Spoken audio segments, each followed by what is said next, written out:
High fantasy versus low fantasy. What is low fantasy?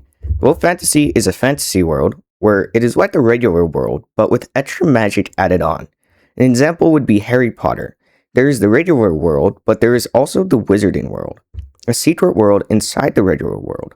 So there's the real world, but with extra magic added onto it. What is high fantasy? High fantasy is a fantasy world that is an entirely new world.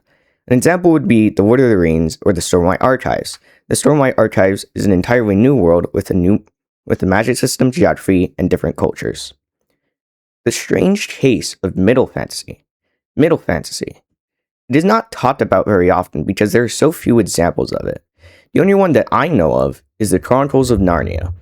In The Lion, the Witch, and the Wardrobe, the second book in the series, the children go through the wardrobe from the regular world, which remains unchanged, into the high fantasy world of Narnia.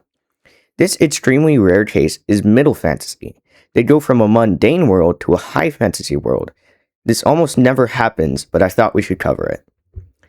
Which one is better? It very much depends on what your readers and you like better. Both have many advantages and also disadvantages. High fantasy gives you complete control over the entire world, but you have to make the entire world. There's also advantages to making things just to suit your story. You might like creating fantasy food, which can help in the world building of your story. Low fantasy is less open to change, but it gives you a baseline for your story to be set in. It lets you build off of the world which has already been created, and you can just alter real world things instead of entirely creating your own systems. Thanks so much for watching. If you enjoyed it, please like and subscribe, and have a good one.